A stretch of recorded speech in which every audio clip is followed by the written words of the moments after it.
1990 में हुए बहुचर्चित महम कांड में रोहतक की अदालत ने फैसला सुरक्षित रख दिया है। अब सोमवार को पता चलेगा कि इनेलो नेता अभय चौटाला पर धारा 302 के तहत केस चलेगा या नहीं। बता दें कि 1990 में महम उपचुनाव के दौरान हलके के बंसी गांव में बूथ कैप्चरिंग के दौरान फायरिंग हुई थी, जिसमें करीब आधा दर्जन लोग मारे गए थे। इस मामले में 8 लोगों पर केस दर्ज हुआ था, जिसमें इनेलो नेता अभय चौटाला भी शामिल हैं। उस दौरान कांग्रेस उम्मीदवार आनंद सिंह डांगी के भाई, जो कवरिंग उम्मीदवार थे, उन्होंने 8 लोगों के खिलाफ पुलिस को धारा 302 समेत कई धाराओं के तहत शिकायत दी थी। आज एक महम कांड से प्रसिद्ध, जो 1990 में जब चौधरी ओम प्रकाश चौटाला हरियाणा के चीफ मिनिस्टर थे और चौधरी देवीलाल जी हरियाणा में डिप्टी प्राइम मिनिस्टर के पद पे चले गए थे, तो महम विधानसभा से उन्होंने इस्तीफा देकर वहाँ पे चौधरी हरियाणा के अंदर चौधरी ओम प्रकाश चौटाला जी चीफ मिनिस्टर बने थे और वहाँ पे बाई इलेक्शन होना था। तो 28 फरवरी 1990 को वहाँ पे बाई इलेक्शन था और उस दिन कुछ इलेक्शन में जो है ना कुछ गड़बड़ी हो गई थी, वहाँ पे बूथ कैप्चरिंग का आरोप लगा दिया गया था।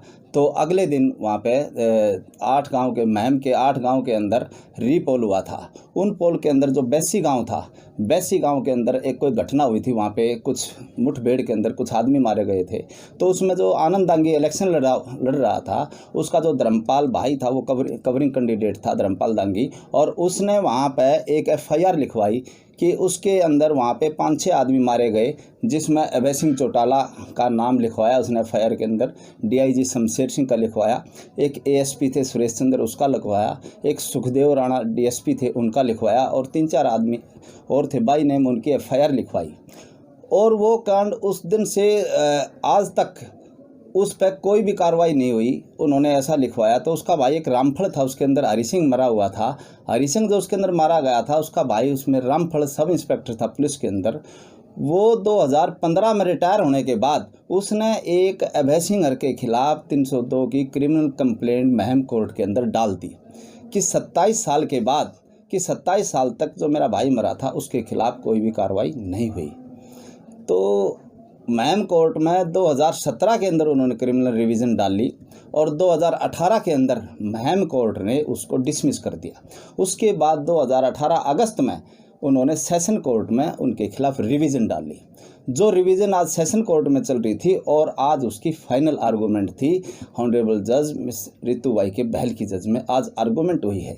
इस केस में आज बहस हुई है और आज जज साहब ने हमारे अपने दलील देते हुए, और जज साहब ने कंप्लेंट के वकील से एक ही सवाल किया कि आप ये बता दो कि 27 साल तक आप चुप क्यों थे, 27 साल के बाद आपने कंप्लेंट क्यों डाली, एक भी एप्लीकेशन किसी को नहीं दी। तो उनके पास कोई जवाब नहीं था। उन्होंने अपनी दलील दी, हमने काफ़ी दलीलें दी कि हमने सुप्रीम कोर्ट का लॉ भी दिया और भी आर्गूमेंट करी हमने कि 27 साल तक कोई ये पॉलिटिकल मामला है, किसी के दबाव में इन्होंने डाला है और हमारा तो उस केस से कोई लेना ही देना नहीं है। चौधरी अभय सिंह तो वहाँ पर थे ही नहीं, अभय सिंह तो उस दिन वहाँ पे थे ही नहीं, क्योंकि बेसी स्कूल का जो एक PN था उसकी वहाँ 24 घंटे ड्यूटी थी। पुलिस ने उसके बयान लिए थे, उसने उसमें बताया है कि मैं वहाँ पर था, चौधरी अभय सिंह वहाँ पर नहीं आए उस दिन। तो धर्मपाल, ये पॉलिटिकल मामला था, आनंद दांगी की और चौटाला साहब की लगी हुई थी और उन्होंने उसका झूठा FIR में नाम लिखा दिया था। वो केस आज चल रहा था, उस केस में आज बहस हुई थी और इस केस में कोई दम नहीं था। तो न वो कंप्लेंट का वकील उस बात का जवाब दे पाए कि 27 साल तक चुप क्यों थे। अगर सच्चाई होती तो आदमी 10 दिन भी नहीं रुक सकता।